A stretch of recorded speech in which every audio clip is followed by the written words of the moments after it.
alors on est très loin du compte parce que aujourd'hui, les sociétés de LMS, c'est plus difficile, et puis ça ne dépend pas que de la technologie, mais on essaie de créer des parcours de plus en plus profilés. C'est-à-dire que quand j'ouvre mon LMS, il sait que je suis chinois, que je suis contrôleur de gestion, et que les compétences requises pour un contrôleur de gestion, c'est ça, et il me propose des choses comme ça. Demain, je vais pouvoir m'abonner, dire voilà ce qui m'intéresse. Je suis contrôleur de gestion, mais en fait, ce qui m'intéresse, c'est les achats. Et donc, je veux m'abonner à des choses comme ça. Donc, on est en train de faire un travail, et c'est un travail très important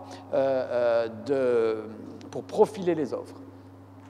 Ensuite, on voudrait que cette offre soit ouverte, c'est-à-dire que le LMS, il propose des formations spécifiques Schneider, mais de plus en plus de formations extérieures. Donc nous, on est aujourd'hui, pour vous donner un exemple, on passe d'un extrême à l'autre, pour vous donner un exemple, on a acheté plusieurs fois des catalogues complets de formations avec des providers extérieurs dans des domaines spécifiques. Donc de plus en plus, ce LMS, il est ouvert sur le monde, il va nous donner accès sur d'autres contenus. Donc demain, pourquoi pas nous recommander la vidéo YouTube qui correspond exactement à ce dont on a besoin. Ensuite, social, on en parlera plus tard dans la journée, mais donc effectivement c'est important, c'est-à-dire que l'idée c'est pas forcément que les gens soient toute la journée sur du e-learning à cliquer sur le bouton. Ce qui marche bien, c'est se réunir au moment du repas pour regarder ensemble un e-learning et en débattre. C'est regarder une conférence puis en discuter entre collègues. Donc c'est bien sûr le starring, c'est-à-dire recommander les formations à mes collègues, et on veut développer beaucoup plus ça. Et puis le mobile, alors on rêve d'avoir... mon patron me dit, moi ce qui m'intéresse c'est qu'à Hong Kong, dans mon taxi en allant au bureau, le temps de trajet doit être de l'ordre de 10 minutes, je puisse faire une formation. Donc quand est-ce que ce sera prêt ? Alors, ça, c'est pas encore. Voilà. Mais voilà. Donc, on doit travailler sur l'ensemble de ces axes. Et ce que je vous ai écrit ici, c'est de manière plus détaillée quels sont nos plans d'action pour arriver à cette expérience-là que je viens de vous décrire. La première chose, on en a parlé, investir dans tout ce qui est le profiling, c'est compliqué. Ça demande, premièrement, un bon outil technique.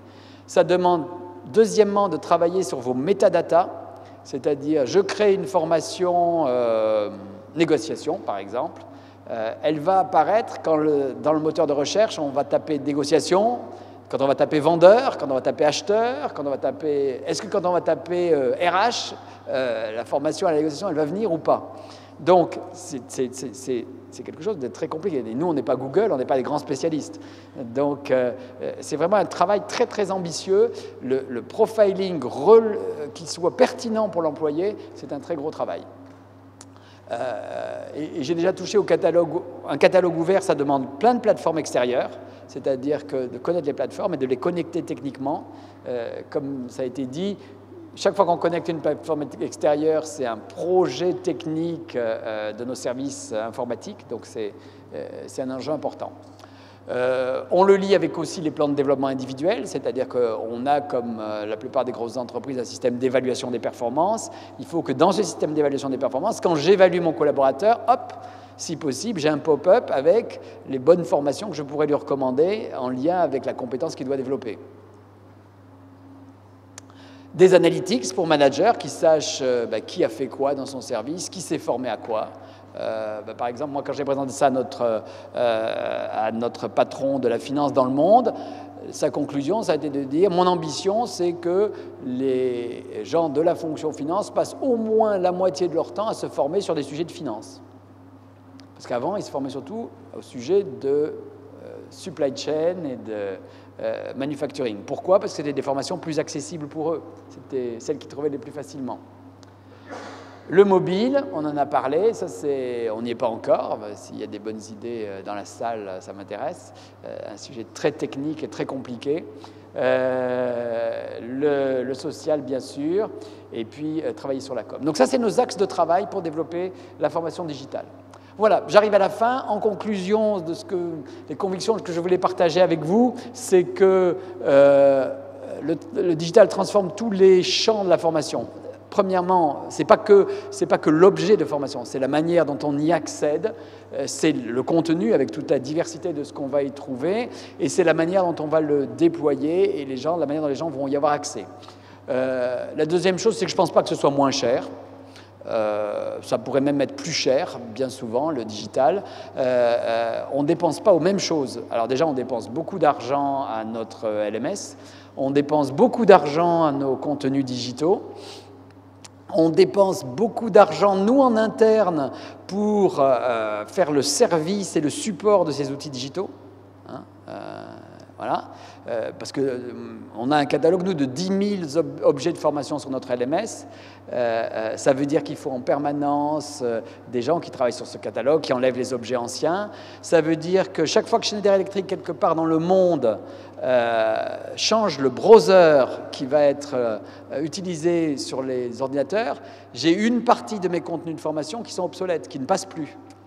Ça veut dire que techniquement, j'ai des enjeux que je n'avais pas du tout avant. Donc, et par ailleurs, le digital, ça marche si les contenus sont sympas, c'est-à-dire que le PowerPoint animé, les gens se lassent rapidement.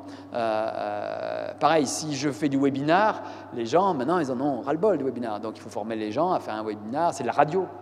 On a fait réellement, donc maintenant, nos webinars ont réduit la durée et on s'est aperçu que les webinars qui avaient le plus de succès, c'est ceux pour lesquels les gens avaient une voix radiophonique. On en est là. Donc pour préparer tout ça, pour supporter tout ça, c'est probablement pas moins cher. Mais par contre, ça répond à des enjeux et ça atteint des objectifs qu'on n'atteignait pas avant. C'est-à-dire qu'on forme des gens de manière beaucoup plus rapide et à une grande échelle. On a besoin de solides partenaires extérieurs, c'est-à-dire qu'il y a 10 ans, nous, on crée toutes les formations en interne. Maintenant, l'essentiel des formations qu'on ajoute à notre catalogue, c'est des formations externes qu'on achète toutes faites sur étagère. Donc on a besoin de partenaires sur les contenus, on a besoin de partenaires sur les plateformes informatiques. Tout ce qui est la direction informatique est devenu, c'est pas notre meilleur ami malheureusement encore, parce qu'on a pas mal de problèmes de sécurité, etc. Mais c'est un partenaire absolument clé, c'est-à-dire que s'ils sont pas là, tout s'arrête. Hein. Voilà. Et puis c'est un peu ce que je touchais. Nous en interne, on doit revoir où est-ce qu'on met les gens, donc beaucoup plus sur les plateformes informatiques et c'est le gouvernement, la gestion des contenus.